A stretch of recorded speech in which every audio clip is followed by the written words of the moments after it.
গত 24 অক্টোবর সকাল 10টায় civil surgeon অফিসে তৃতীয় ও চতুর্থ শ্রেণীর পদে নিয়োগ পরীক্ষা অনুষ্ঠিত হয়।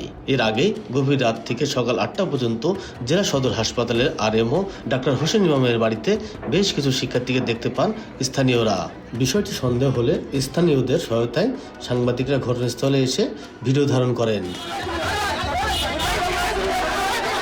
সামাজিক যোগাযোগ মাধ্যমে ভিডিও ছড়িয়ে পড়লে শুরু হয় সমালোচনার ঝড়।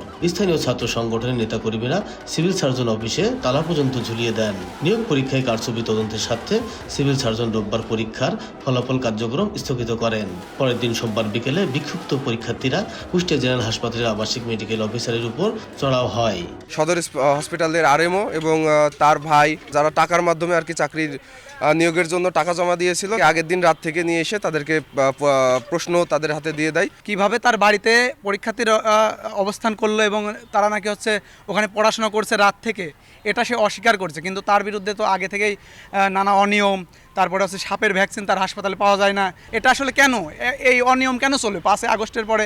আমরা তো আসলে এই অনিয়মের বিরুদ্ধে। আমরা তো এই যে পরীক্ষা হবে, ছাত্ররা ভালোভাবে পরীক্ষা দিবে, তারা চাকরিতে নিয়োগ পাবে, এগুলো স্বচ্ছ হবে, কিন্তু এই স্বচ্ছতা নেই কেন এখনো? পরীক্ষা দিয়ে শেষ করে যখন রুমে আসলাম, আসার পর দেখি যে ফেসবুকে একটা অ্যান্সার শিট ভাসতেছে, যেটা আরএমওর বাসার সামনে নাকি পাওয়া গেছিল। তো সেই অ্যান্সারগুলো দেখি যে হুবহু প্রশ্নের সাথে মিলে যাচ্ছে। এখন থেকে যদি এইসব সেক্টরগুলোতে দুর্নীতি শিকার হয়, তাহলে আমাদের ভবিষ্যৎটা কোথায় থাকলো? পরীক্ষার ফলাফল বাতিল করতে হবে, পুনরায় পরীক্ষার তারিখ ঘোষণা করতে হবে এবং এর সাথে যারা জড়িত আছে সেই জড়িতদেরকে শাস্তির আওতায় নিয়ে আসতে হবে। ভর্তি পরীক্ষায় নিজের কারচুপির কথা অস্বীকার করেছেন আবাসিক মেডিকেল অফিসার ডাক্তার হোসেন ইমাম। আমার অ্যাম্বুলেন্সে যে কথাটা বললো এটা সত্যি না।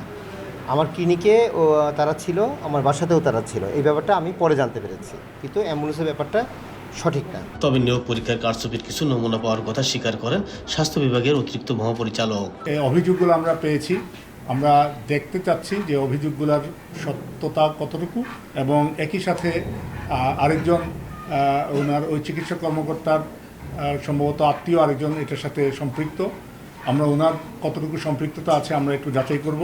তবে কিছু একটা আমরা গন্ধ পাচ্ছি, একটা তদন্ত করা উচিত এবং তদন্তের মাধ্যমে ফলাফল যেটা আসবে নিশ্চয়ই এটা আমরা সুপারিশ আমাদের যথাযথ কর্তৃপক্ষের কাছে আমরা দাখিল করব এবং তদন্তেই ব্যবস্থা নেওয়া হবে। কুষ্টিয়া সিভিল সার্জন অফিসের তথ্য মতে নিয়োগ পরীক্ষায় 115টি শূন্য পদের বিপরীতে 16,000 শিক্ষার্থী অংশ নেয়। এস এম রাশেদ, সময় সংবাদ, কুষ্টিয়া।